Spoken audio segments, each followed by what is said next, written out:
Hey, what's up, everybody? Welcome to um, our movie Monday review.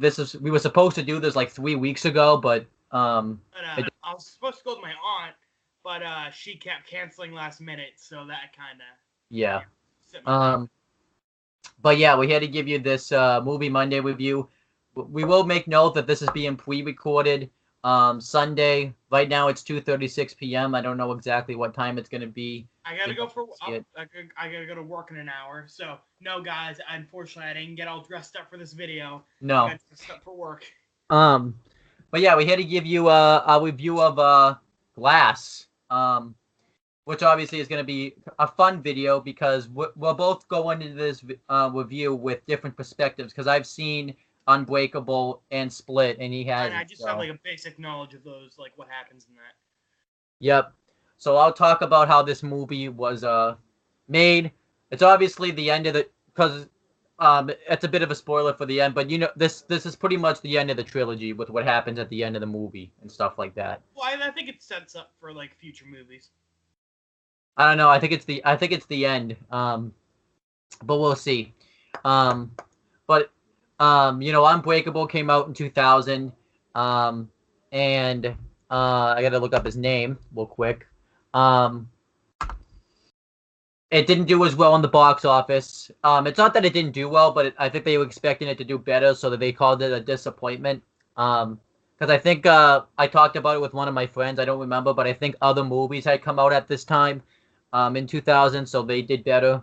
I just think it wasn't like the movie wasn't interesting. I just think it had Yeah, it competition. didn't stand out compared to what else happened that year. Yeah. So they were asking. So yeah, that's why it took so long to make Split because they kept asking Bruce Willis, M Night Shyamalan, and Samuel L. Jackson, sorry, if they were going to make a sequel, and they said that they're open to it, but obviously because of that, it didn't do as well.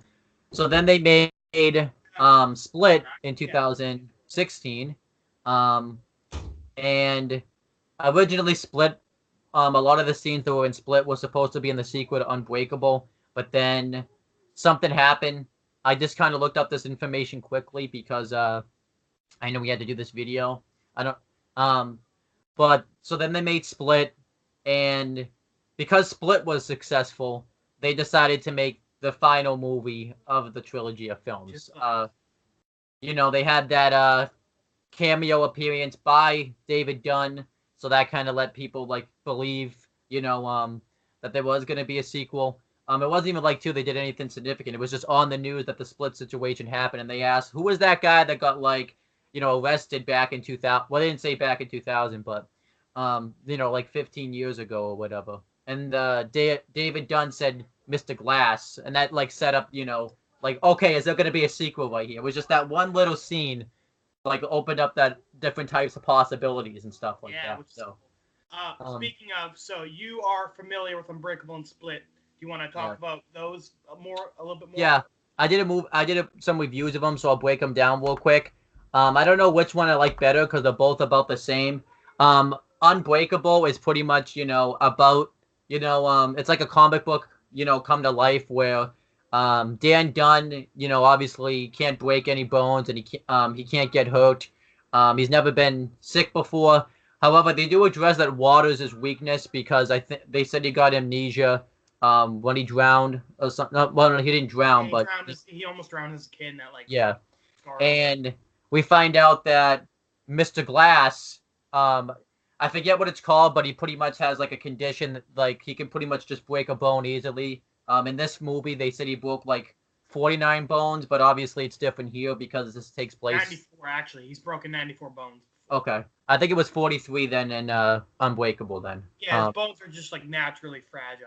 Yeah, and he believed Mr. Glass came up with a theory that there can be superheroes outside of comic books because he pretty much studies that. He would make out about that, and we find out that Mr. Glass is actually the villain because he set up a train crash that caused a lot of people to die. What's that ties into this film, and Dan Dunn no, David Dunn was one of the people that were on that train crash, and he didn't. Yeah, and he's the only survivor. Yeah, but it wasn't that he just survived. Like there was one other person that survived, but he pretty much, was on his deathbed by the time. So David Dunn like got no injuries, nothing. That's like I think what's more important than anything else. Like, um, and then as for Split, this is about Kevin Crambell, who's got like I think they said 22 personalities, and one of them's the Beast, and the Beast is like He's not a super nice guy. The Beast pretty much is supernatural because he pretty much they call anytime a personality like takes over Kevin, they call it like going into the light, which pretty much means I guess that's just the personality he is at that time. So the Beast kind of runs it. They're all afraid of the Beast. They all believe in the Beast. I believe the main person that believes in it is Dennis and Patricia, which we'll get into like those personalities. And Kevin kidnapped 3 girls. One of them you saw in this film. I forget her name off the top of my head, but when we review the movie, it'll come back to me. And he killed them because he locked them up because he wanted to see the Beast's natural ability and stuff. And I think the one that's in this movie wasn't originally supposed to get kidnapped, but she just happened to be in the car with them when it happened. So that's pretty much, Split. And the Beast did show mercy towards, I'll look it up. I believe her name is Casey. Yeah, Casey. So that's a plot point later in this movie.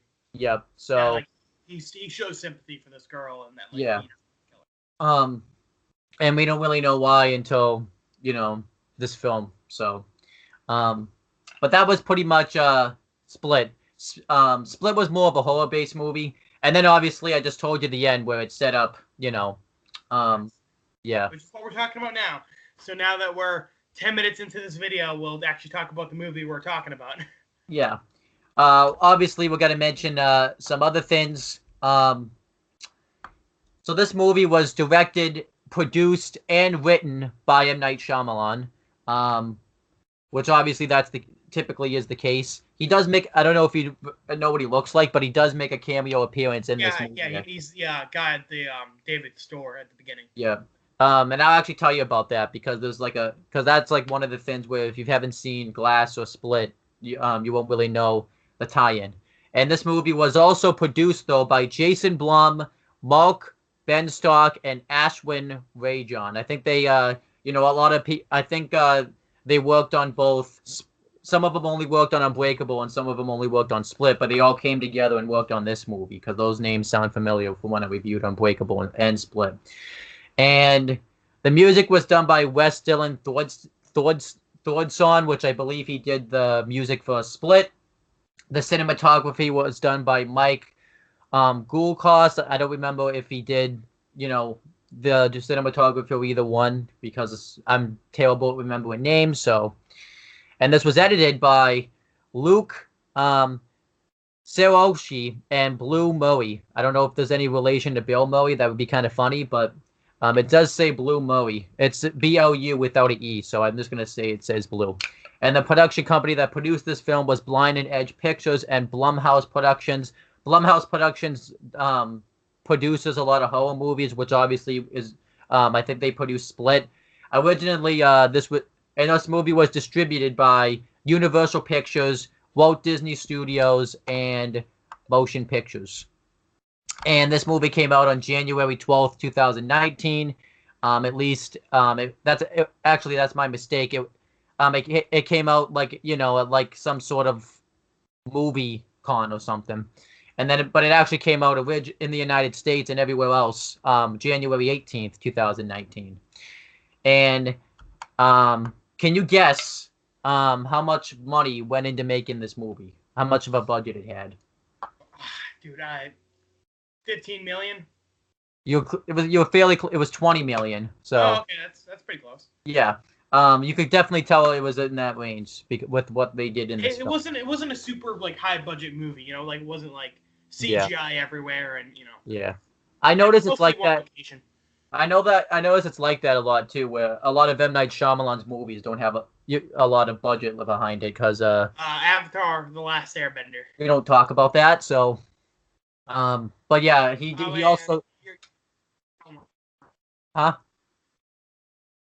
What? Hello? can you hear me? Yeah, I can hear you. Can you hear me? I just couldn't hear you for a minute. Yeah, I was gonna say we don't talk about. See, this is what happens when you put up Avatar: The Last Airbender. You cause the video to get all messed up, like. Oh yeah, right. um, but yeah, that's pretty much that. All right, so do you want to start off by since you haven't talked in a while, do you want to start off by, and also too, I should mention that the people that played, David Dunn, Kevin Wendell Crembel, Elijah Price slash Mr. Glass, Casey Cook, and Joseph Dunn all reprised their roles, which means they pretty much were brought back. Right. Well, I mean, I think that was kind of a given. Yeah, I think we obviously knew that was gonna happen. Oh, and also Mr. Glass's mother too, which is Mrs. Price. It never says her name, so um. All right, now you can talk about the. Want to talk about how it opens? I don't know if you remember, but It starts off with Kevin. He's kidnapped some girls, and you see his 9-year-old personality, just being a 9-year-old. yeah, Hedwig. Kind of annoying, but at the same time, it's like it's a 9-year-old. Yeah, Yeah. definitely. This actor definitely deserves an award for this performance, just because he has to play like 30 people, and he does it really well. Yeah, I think we'll get into Really that, grow but to, like actually view them as people, like you hate yeah, like you hate some of them, you like some of them. yeah. Some of the critics and like and IMDb, no matter what they say about the film, they do praise Jay James McAvoy. I don't Yeah, know how to whatever. say it. Yeah, they praise his performance in the film, no matter like if they rated it a good or bad review. So Yeah. I really like Dennis, the personality of Dennis. yeah, So anyway, and then David is with his son. They're looking into the killings after yeah. David had just beaten up some like random street punks. Uh-huh. Because he can That wasn't really that important. It was just like to introduce him to people like me who like aren't familiar with him. yeah, because one of the things obviously you found out in this film is that when he touches people, he can sense if they're a criminal and like if they're gonna do like some type of crime Yeah, and like, stuff he like sees a that. sin in a way. Yeah. Also, I like to point out a positive of this movie is if you see the other two movies, it's really rewarding, but you don't need to see them. I would Like agree with that, yeah. you get like the basics of it. Yeah. So I don't like movies that like ignore previous works, but at the same time, like you want to be able to just watch one and not need a ton of background information. I would agree with that, yeah. So I think Because this movie is a good middle ground where it's like you should see the other ones, and it's rewarding if you do, but you don't need to. yeah, because they kind of, I would agree with that, yeah, because they do If anything, this movie makes me want to go see the other two even more. yeah, because I think they explained the storylines in the other ones well enough where the fans will, I guess, be like, because it's, I mean, I guess I can because I haven't really thought about that because the person I saw it had seen the other two, so, but I guess yeah, it does explain it well enough where you get the storylines from the other two and stuff like that. Right. Um. So, David is exploring the area when he comes across Kevin, who's in his 9-year-old personality. Yeah. And he touches Kevin, and he sees a brick factory where the girls are being held. So he heads there, frees them, and the beast emerges, and they have a really cool fight scene. Now this probably was cooler for me than it was for you, obviously, because I had seen the other two movies, so it was Right, so awesome. you're like, oh my god, these, it's like your two action figures like smacking you together, Yeah, pretty much. I thought the fight scene was weirdly shot at some points, like when Kevin is like holding David from behind. Yeah. And, like, really zoomed in on David's face. Yeah. I thought that was kind of weirdly shot. I will admit the fight scene was fairly disappointing, yeah, because yeah, it was kind of short, but and also the I love the part where he flips the table and Kevin and David stops it. Yeah, Just because even though it's not as important, we gotta you forgot about, even though we didn't mention it, the M Night Shyamalan cameo when he's buying the stuff at Oh, David right, Store right. and stuff. Um, and they did reference because David Dunn. This is like one of the ones where you kind of see him because he used to work as a security guard at a college football stadium, and they know each other because I forget his name in the film, but I'm just calling him M Night Shyamalan. He used to be like a drug addict, and they had like an altercation with each other before. Like Dave Dunn touched him, and it showed him doing like sneaking drugs in and stuff like that. And later in Split, he's like one of the security, not a security guard, but he works like the cameras. And the doctor, Kevin Crum's doctor, she kind of helps him a little bit. So, yeah, so they kind of referenced, that all of like M Night Shyamalan's roles in that film. Yeah, it's cameos. Like, yeah, so this is like this is character with I don't want to say an arc, but like you've seen him and like he's become a better person. Yeah. And then but yeah, then we'll continue. But yeah, it's not important, but obviously it is important because So it's important, but not important. Gee, thanks, Ellen. Well, it's important for me because obviously I've seen. Yeah, it's like fan stuff. Yeah, I get it.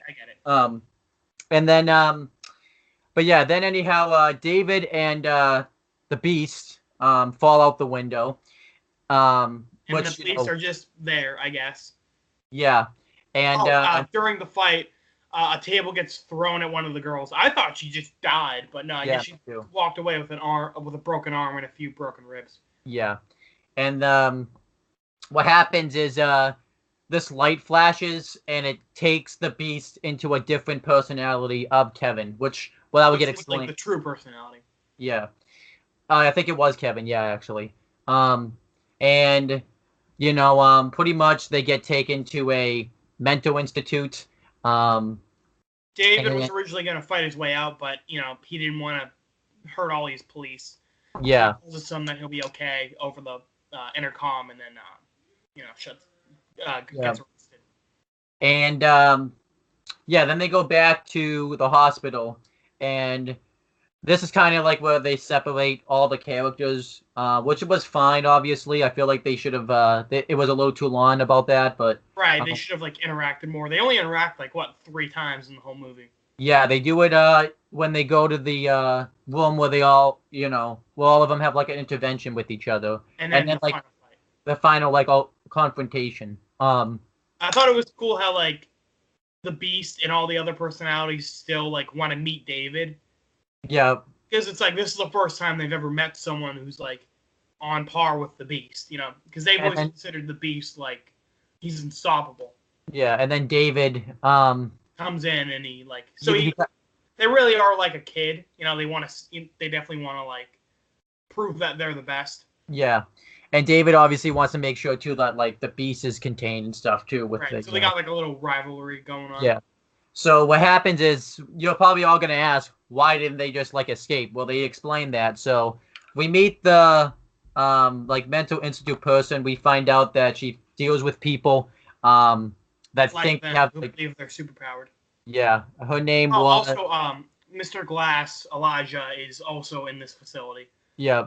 I guess I didn't mention that, but I guess I figured that was a given. So, and her name is Dr. Ellie Staple. So I'm just gonna call it Dr. Staple. So, what happens is they've set up their rooms. So anytime Kevin becomes the Beast, that flash we saw is like a machine. Like anytime he gets flashed, or anytime he tries to any of his other personalities cause physical harm, it transfers him into another personality. Which actually that was pretty cool. And obviously David, I guess like his thing set up where like water will fall all over him. And obviously like pressure shoot water on him. Yeah. And pretty much Mr. Glass is just heavily sedated and stuff, so he's not doing shit. So it's like he's too smart. Like he doesn't really have a weakness. They just need to numb his mind. Yeah. And we also got to see like, the other characters from the film. From the other films, you got to see Casey. It shows her like, at a new high school. We find out she has a new foster family because you obviously don't, I'm assuming you didn't know this, but her uncle used to like rape her and stuff, so that's what, and so that was that tie-in. Yeah, And they mentioned that her uncle got arrested, but yeah, but that was why she was arrested. I'm assuming you probably obviously had to have known, like, I that's kind of assumed, yeah. yeah. And when the Which relates back to Kevin, how his mom used to like horribly beat him, and so that's the like why Kevin sympathizes with her and he spared her life. And the principal tells Casey that Kevin was locked away in a mental institution. Now, obviously, I didn't really notice it, but they also showed like a picture of like just random high school people, and I'm assuming it was like what was in that picture was like a memorial dedicated to the other two people that probably Kevin kidnapped. But I didn't get to really obviously I didn't recognize the names. Yeah. I didn't get to see the names too because they only showed it for like a second too. So, but I'm assuming that was what the reference was. We also see David Dunn's son Joseph, who is obviously fully grown up now and stuff, and he's helping his dad with like his superhero stuff. He's kind of like the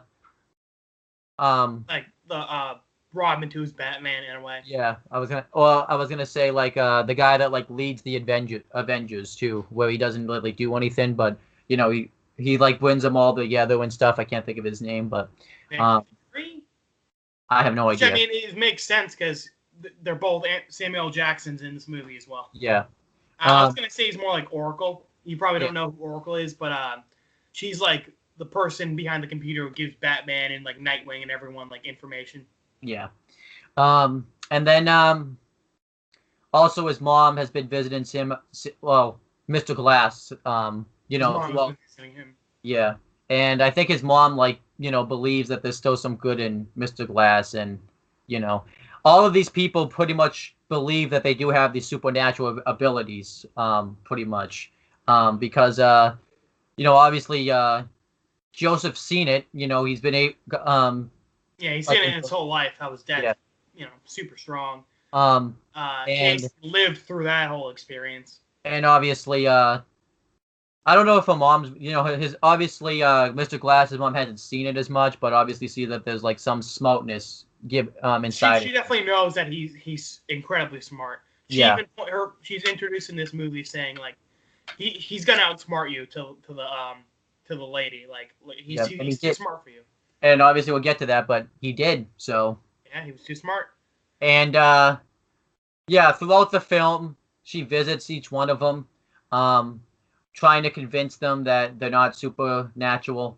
That was nice. You got to see like some of the doctors come in, and it shows that they're not like all like super evil mad scientists. They're like legitimately they're legitimate doctors who are trying to help these people. And they also mentioned too that like they only have like a few days to do this too. Else they're gonna be taken to a actual mental facility where they're just gonna get sedated heavily and stuff like that too. So then.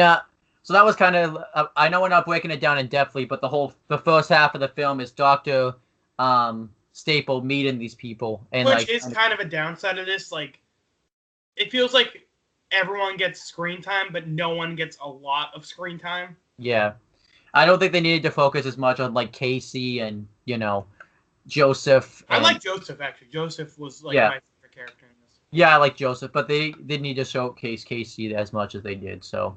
We did get to see Casey and Kevin have like an altercation with each other, where at first he was Hedwig, and then he was Dennis, and then he was. And I really like Dennis. Dennis is my favorite personality. Yeah, and obviously Kevin, she's able to bring Kevin out because because of their relationship with each other, because Kevin like cares for Casey and stuff like that. So yeah, because like birds of a feather type of thing. Yeah. So then we're just gonna. So that was kind of like the first half of the film, was each of the characters kind of, we not relying, but meeting they have like a link, like someone cares about them and believes in them. Yeah. We also find out too. Obviously, you might have heard that David Dunn's wife died due to cancer. They mentioned that. Yeah, I wish that was focused on a bit more because he only has like one like moment of like where he misses his wife after he yeah. beats up those street punks. That's like one of the flaws too. They didn't focus on that much on David Dunn up until really the end of the I movie. know, actually, David and Joseph were my favorite parts of this movie. Yeah, they weren't focused on as much. Um, so then they go into like where Dr. Staple, they go into the room where she meets all of them because she thinks like if they see all of each other, maybe they'll think like them having supernatural powers is And like poor David, man, just he's in, like Elijah and Kevin, like they don't really know each other. But yeah, David, like both those people in those room, everyone in that room wants to kill him, you know. yeah, And and you it know, was when I this, say everyone, we find out later in the movie, everyone in that room wants to kill him. yeah. We also find that like this guy blew up my train. I don't want him in the same room as me. yeah. This was cool too because this was the first time Mr. Glass and David had been with each other since Unbreakable, because like in the same room and everything. And Dr. Staple pretty much goes down each one of them, and mentioning all of the flaws about what was really going.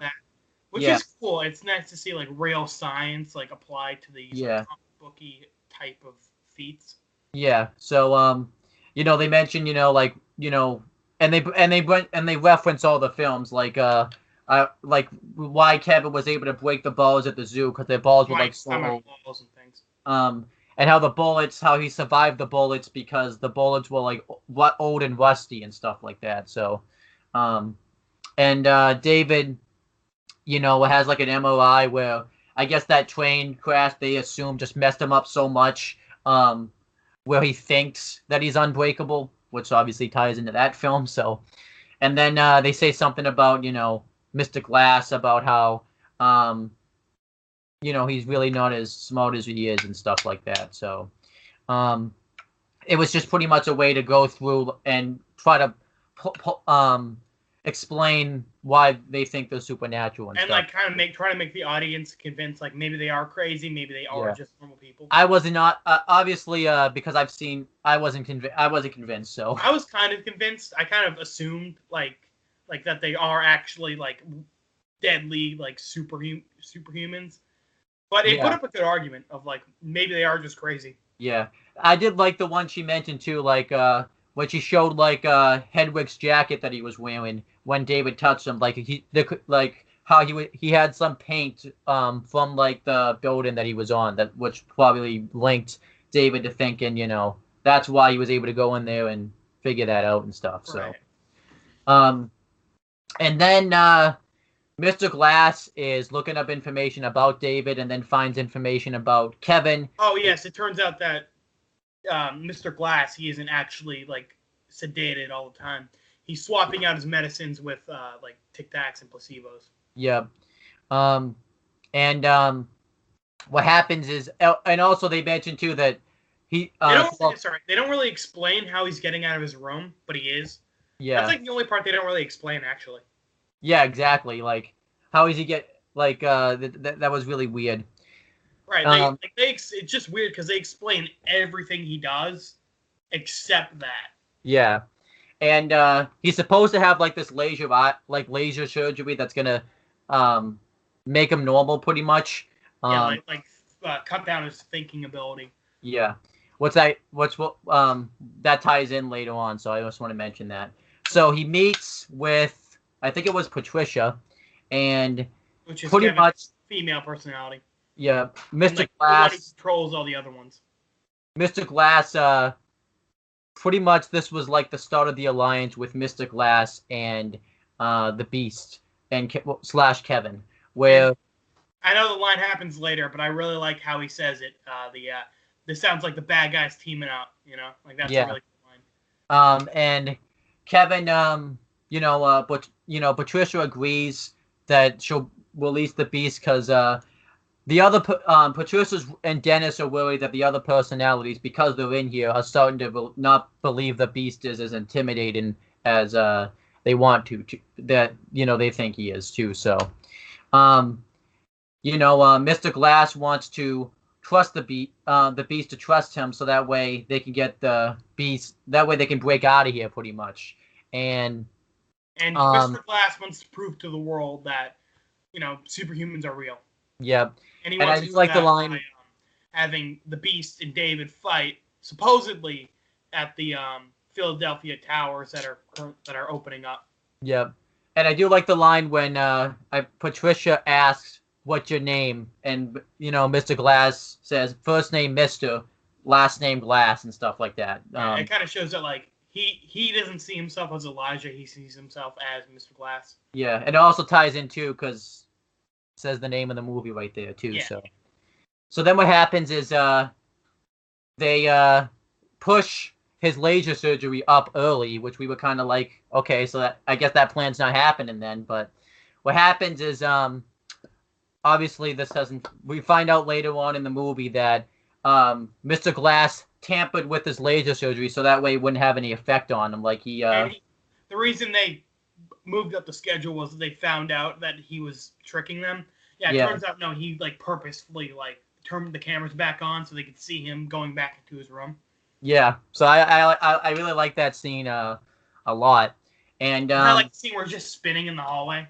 Just like, he's just screwing with them the whole time, and that's another they can't do anything about it. That's another callback too, because in Unbreakable he does that to a comic book person too, where he tries to push him out of the store and he goes right into the comic books on purpose too and stuff. So, and what happens is later on, we find out he tampered with it. They actually show us that scene, and so he slices lasered. Yeah. He slices one of the doctor's throats, which is kind of sad because, like I said, these doctors are actually like legitimately nice people. Yeah, and he releases the Beast, and the Beast kills some of the doctors. He squeezes the life out of one of them. And, pretty much Kevin disguises himself as one of the doctors, too, so that way they won't, find it suspicious. And they go through the basement, which was pretty stupid, but we find out there was a reason they did it that way. So they point out a few times that he shouldn't have gone through the basement. So you kind of put it together like, oh, okay, guess there's a reason why he went through the basement. Yeah. And he also... Something I'd like to point out, though, the Beast, he takes his shirt off like 5 times in these 5 minutes. Yeah. Like I even said to the guy next to me, like, guy's taking his shirt off every 5 seconds. He should just leave it off. Yeah, and then he also he takes it off, kills people, puts it back on, walks 5 feet, takes it off again, kills more people. It's like just leave your shirt off. Yeah, exactly. And what else happens? Oh, and then Mr. Glass talks through the intercom on David and reveals his plan. And he also reveals that he shut off like the water fin so that way David could easily escape. Right. So now he's just got to break through the metal door. And I did like that he just didn't break it. Like it took more than one try for him to break the metal door, because if it had taken he doesn't believe in himself anymore. Like he's starting to doubt himself. Yeah, and then eventually this was kind of like good for David in a way. This was like his confirmation that like I am a superhuman. Yeah. So, they go and have the fight, and this is when Dr. Staple and all the other characters we've seen throughout the film find out they escape. I do think it's kind of cringy how they like keep acting like this is a comic book, like this happens in a premium issue and this happens in this comic book. I'm like, okay, we get it. It's a comic book. Because they do show like Casey buying comic books and stuff, reading about it. Right, and I'm like, okay, I mean, we get it. That they could have that also they could have cut down with too. They didn't need to show that. It would have made the movie shorter too. So. Oh, and during this, Joseph discovers something about the train accident that Mr. Glass caused in Unbreakable. Yeah, which we'll get into in a second. So the Beast and David have the other confrontation where the Beast kicks David's ass pretty much. I think David puts up a pretty good fight. No, like he kind of got his ass kicked a little bit. Oh yeah, like at first, yeah. Which makes sense because that's typically like how a hero-villain confrontation works, where the villain just kicks the hero's ass in the beginning. So, and I think the Beast is like just about to kill David when Joseph comes up and tells him. They show a flashback where we find out that train accident, Kevin's father was on the train. And and it's kind of because of this that Kevin's mom abused him even more. Like his Yeah. dad was gonna like take the mom away from him. Yeah, and also to this brought the beast out of Kevin because I don't think and like this is the reason he has all these personalities. Like this gave Yeah, Kevin so his Mr. Glass indirectly caused Kevin to be the way he is. Yeah. Well, we don't really. Well, obviously we don't. It wasn't really as indirect as we think it is because obviously he was What? doing. It wasn't as indirect as we talked about because in Unbreakable he explains he was trying to find the supernatural, so he was causing all these things to happen, and yeah, it was because he did cause Kevin though because he wasn't out to get Kevin with the train accident. Right. So what happens is, and also this is like another fan theory type of thing because on Unbreakable and when Split comes out, a lot of fans, obviously about the fan conspiracy theories, the worst things ever. I hate those, but there was I think conspiracy theories are cool. Some of them I don't like though because they. Oh yeah, like really crazy ones are a little. Yeah. So they had a conspiracy theory that when you see Kevin and his mom as a kid, you see it in the flashback. We see them in Unbreakable with David. There was a conspiracy. I saw that. I saw that clip. Yeah, there was a conspiracy theory that that kid was Kevin as a kid. Well, this pretty much proved the conspiracy theory is true. Now, I'm just going to assume that M. Night Shyamalan heard about these conspiracy theories and right. I don't think he planned it out that far in advance. Yeah, because they didn't even know Split was going to become a thing. I just think, obviously, like the conspiracy theories, like, yeah, we were right. No, I think that because he saw these conspiracy theories, he made them true. So. Well, I don't think that's bad. I think that it's still like a legitimate thing. Yeah, but I just think like that thing in Iron Man 2 where it's like that little kid turned out to be Spider-Man. Yeah. I don't think you know about that, but there's a little kid with an Iron Man helmet in Iron Man 2. And people were thinking that was Peter Parker, and they announced later that, that was Peter Parker. Oh, okay. So it's like the fans influence, Yeah. movies, which is cool. Yeah, so that was cool in this. So then the Beast beats the crap out of Mr. Glass. He punches him, and because his bones are fragile, and the Beast it basically like almost kills him. Yeah. I'll let you talk about the fights. The fights are cool. David's punching the tree. It's kind of again, it just shot weirdly. Like there's a part where David's like keeps trying to punch the Beast, and like it's shooting. It's like doing it from like the window view of like inside the car. Yeah. So it's like you can't really see the action for a lot of it, which is kind of weird. But I do like how the security guards keep trying to like jump in. Yeah. And David's like trying to like keep them safe and like locking them in like a crate and like pushing them away. He even takes like a big like pipe or whatever. And like locks them in, Yeah. Like David's trying to keep these guys safe because he knows the Beast will kill him. Yeah. And they are getting in his way from stopping the Beast. Yeah. And the Beast is just trying to kill them all. So then what happens is the Beast throws David into a big water tower. And obviously Mr. Glass reveals that he almost drowned as a kid and that like he's scared of water. Yeah. And then what happens is Casey runs into the Beast and she turns the Beast back into Kevin so that way the police can shoot him and kill him. Well, she didn't know that, but yeah. Yeah. And then what happened? Mr. Glass dies. Well, actually, I think he's like the last to die. So it's revealed that so the SWAT team pushes Joseph away, and they start to drown David in a puddle. Yeah. Because he's weakened from the water, and he touches the lady. Do you know what was her name? Dr. Staple. Dr. Staple. And it reveals that she's part of a secret society that tries to keep superhumans safe or dead. I mean, not safe. Try to either make them think they are human or kill them if they don't.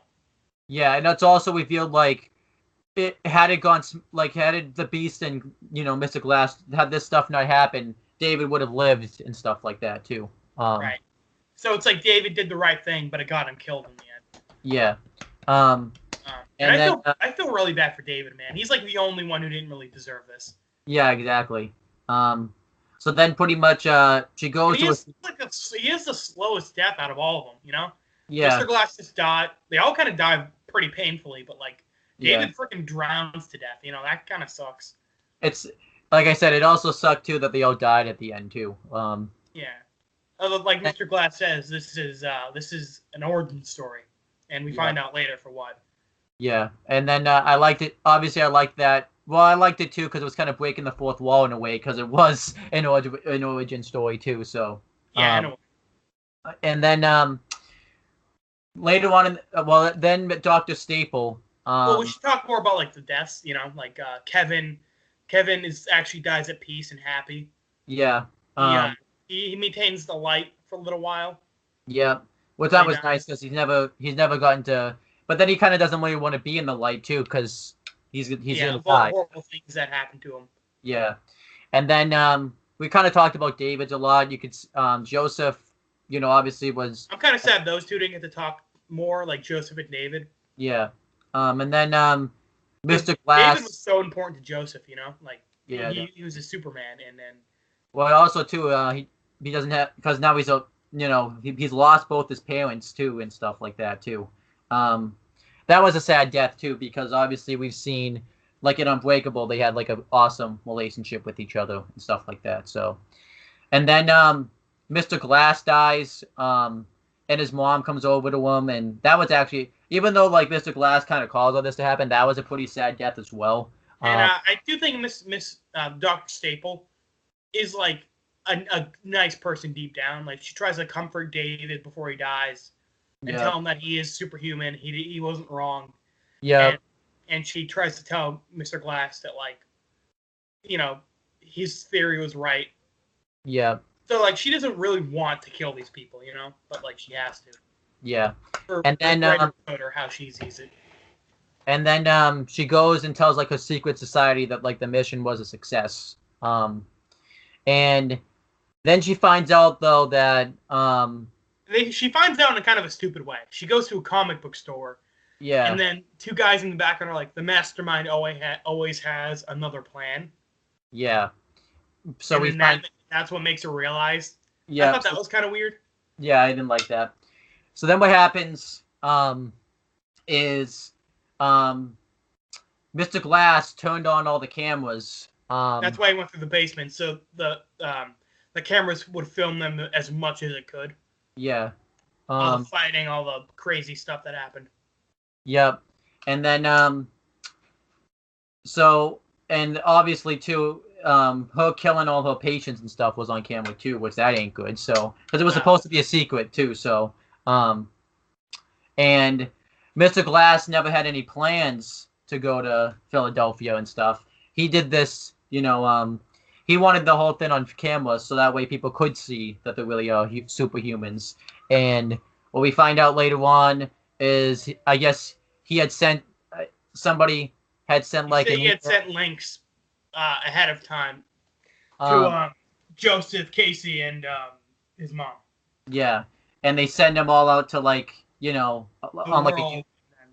It ends with they don't really explain what happens to Dr. Staple, but it can be assumed like she got arrested. Yeah.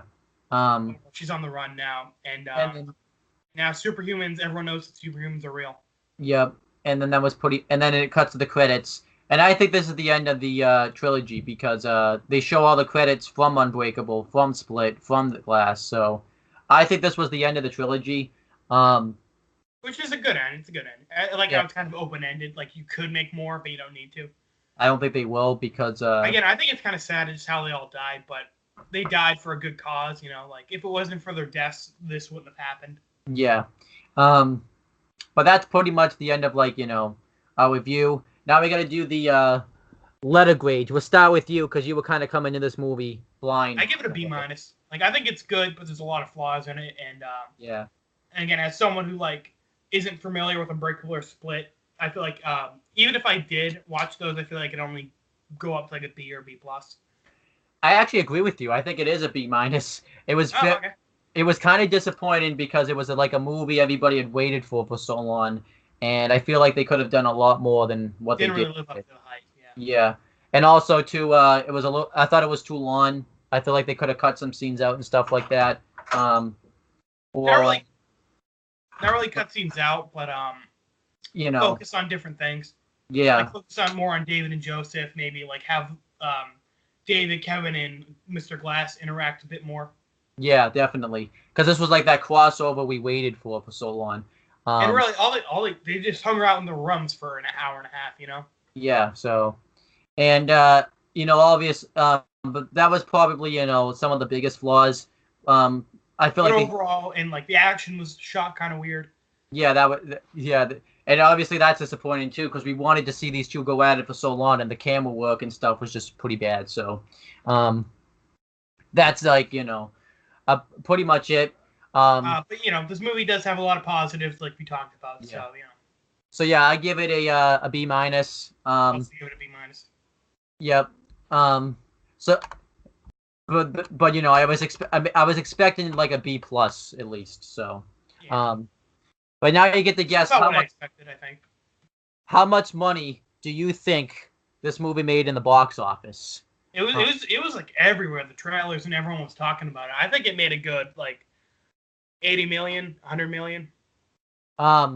You were closer with 100 million, but it made 234. Oh wow! Million. So it did very well in the box office, which I kind of expected because I don't really know box office prices. I don't really know how much is a good selling movie. Hey, I get to I'm gonna ask you every time though. So, but now you get to guess how it did with the critics and with IMDb. We'll start with the critics because I always like to start with that. So on what scale? So it's percentages. So out of 100%, what do you think? I think an 85%. Nope, not even close. Really? They gave it a 37%. That's it. It was a good movie. I liked it. Like, it was a lot of flaws, but like I wouldn't rate it that low. It got an average rating of 5.1. There was 328 reviews. 120 gave it fresh, and which is like a good review. Yeah, Rotten Tomatoes, gotcha. Rotten was 208. So really, yeah. It was a good movie. I liked it. I think some people they said it was a good movie, but they talk about their flaws. But the rotten ones, Now you get to guess IMDb, which is like the fan thing. Out of it, so you have to do it out of a scale from 1 to 10. That they do it differently. Well, since Rotten Tomatoes was so low, I'm gonna say they gave it a 4. Nope, 7 out of 10. Oh come on, that's bullshit. Come on, I can't win. Yeah. So sometimes, here's how you think about it. Sometimes, so if the critics give it a low rating, typically the fans will give it a higher rating. If the fans give it, I talked about this when we reviewed Shane. The critics and the fans never agree, but when they agree on something, it's typically either a really awesome movie or a really bad movie. So but pretty much they just The Last Airbender.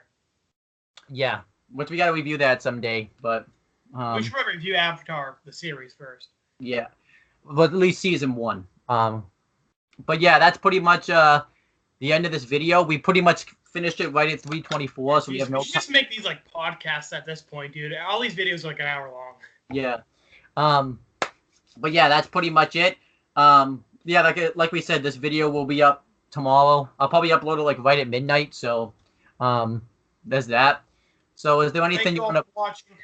This has been AJ Talent and Owen Finch. Is there anything you want to plug or promote real quick? Nothing really, just that we'll be reviewing The Negotiator next Monday. Well, yeah. Probably next. But yeah, it'll be out next Monday. Yeah, because we don't have time to do it. To actually get it released tomorrow. Yeah, I gotta go to work in like 20 minutes. So. Yeah, and also tonight. Obviously, this is subject to change. It depends on how tired AJ is when he probably gets back from work. So, we're gonna review Breaking Bad, which will be up tomorrow. Which I'll actually tell you. Hopefully, it will be up correctly too, because I'll tell you the funny story. I had to re-edit the video because I fucked it up. So. Damn it, Owen. So this has been it for our Glass review. Do you want to promote anything yourself or no? Yeah, like I said, Breaking Bad. CM Brothers, we just did a video on there last night. Wrestling predictions. Yeah, and then Red versus Blue. Tomorrow, probably. Yeah, tomorrow is Tuesday. You know, most likely Tuesday, just because I have a feeling it's going to end up being that day. So, let's plan for Tuesday. We'll watch it tomorrow, though. We're finally getting Red versus Blue up this week. I know, right? We made one episode review 2 years ago. Yeah, almost two. And that was episode 1. We're doing season 1 now. There we go. What do they call volume 1? That's weird, but yeah, Netflix does it weird. Yeah. Also, anyway, we're rambling now, so we should probably end the video. Also, Wrestling Fortune 44, where I post all my wrestling content, and that's pretty much it. We're gonna end this video before we ramble some more. So we will talk to you guys later tonight or tomorrow. Peace out.